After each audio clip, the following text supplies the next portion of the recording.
Hello, welcome to Electric Focus, and today I'm going to talk to you about the Jaguar I-PACE and the few issues I've had since I've had the car, nearly 3 years now. So let's get straight into the video.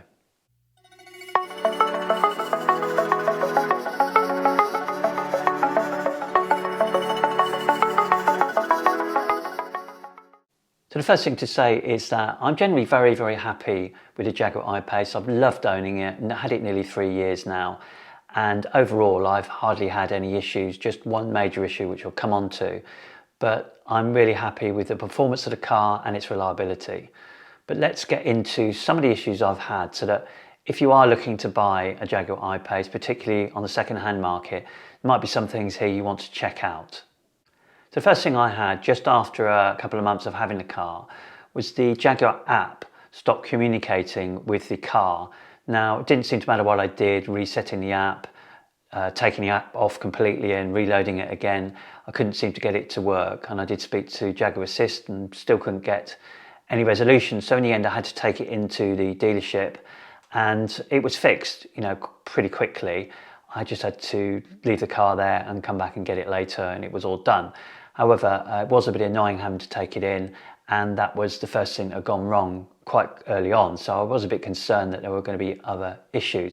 So after that initial problem, I didn't really have any issues until the end of 2021, when I had the main issue I've had, which is the heater stopped working. It wasn't a great time because it was just coming up to winter, so it was a bit annoying. I had to take the car in, and the Jaguar dealership said that it would need replacing. And it did indicate to me they had other Jaguars in with the same issue. So that does seem to be a problem with certainly maybe those early models, that the heater had some issues. Now, they told me it was going to take some time for the part to come in. And this was, remember, at the back end of the main part of COVID. So there was a general supply issue with parts across the globe. So I wasn't particularly surprised with that. However, I wasn't expecting it to be, which ended up to be, 5 months wait for that part. So that was a long time to wait. And I decided not to take a hire car because I really wanted to keep my current car, as it did have heated seats and heated steering wheel, which kind of got me by. And it was okay. I mean, it wasn't ideal, but it managed to get me through winter, and eventually the part was replaced, but it was a long time to wait, so pretty frustrating. And I have seen on Jaguar forums that other people have had the same issue. So it does seem to be an issue with this particular model, and you need to perhaps check that out with any second-hand car you're buying. After the heater issue, I've had no problems with the heater since then.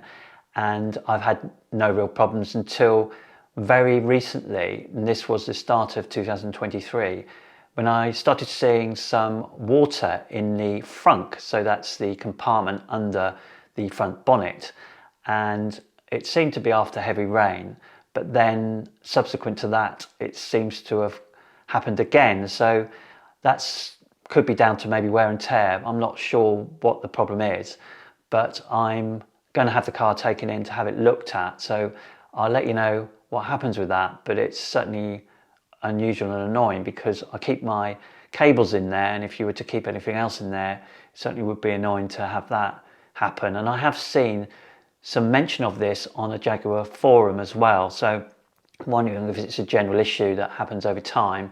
So something to be aware of if you're buying a second-hand Jaguar I-PACE. And one minor gripe to be aware of is the charge port bung.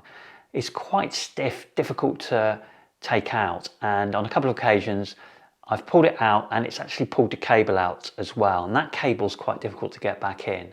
And subsequently, on both those occasions, because I couldn't get it back in, I went to do some public charging and left the bung on top of the car, black on black, missed it when I got back into the car, drove off and lost it on 2 occasions. And I'm just waiting for another one now. So it can be annoying and it could be designed better. And at the end of the day, it's my fault that I've lost them. But ultimately, it's down to how difficult it is to remove that in the first place and how difficult it is to actually put it back on when it does happen. So it's just something to be aware of, but not much you can do about it unless they have changed that on the newer models I haven't seen. But overall, I'm happy with the reliability of the Jaguar I-PACE, and I'd certainly recommend it. These are minor things. I've only had that major heater issue, which was at a time when parts are really difficult to get, so I totally understood that, but it's still frustrating to wait that long. However, absolutely fantastic car. And in terms of the charging on the car, I've had very little issues out public charging where it's down to the fault of the car. I've had some charger issues, but mainly the car has been absolutely fine. And you do get problems with certain charges on certain cars.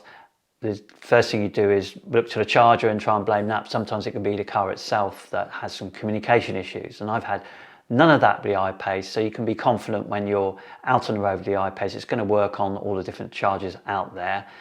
In terms of charging speed, I've only really seen the maximum 100 kilowatts when you're charging at a very low state of charge, so between 10 and 30%.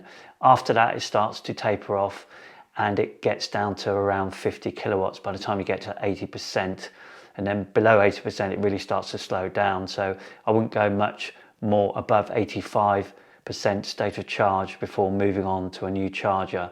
In terms of the battery, I found the range to be very, very consistent. I'm getting on average around 225 to 235 for the whole year. I've seen up to 270 for some journeys in summer, and I've seen down to as low as 180 when it's been in minus temperatures. But I'd say overall it's pretty consistent, and that means that I've seen very little degradation. Although I've not had it tested, it certainly doesn't seem to have changed much the range over that time. So those are the few issues I've had, and I think it's useful for you to know, particularly if you're looking to get a second-hand car. I'd certainly ask the question about whether there's been problems with the heater on the car and have a look at the frunk as well. But there are some absolute bargains out there at the moment. I mean, I've been looking recently and there are Jaguar I-PACEs now, 2019 I-PACEs, that are under £30,000. When you think they start at the moment around 66,000, that's a real bargain, and good looking, good quality cars. One owner, 50,000 miles. I saw one for £29,000.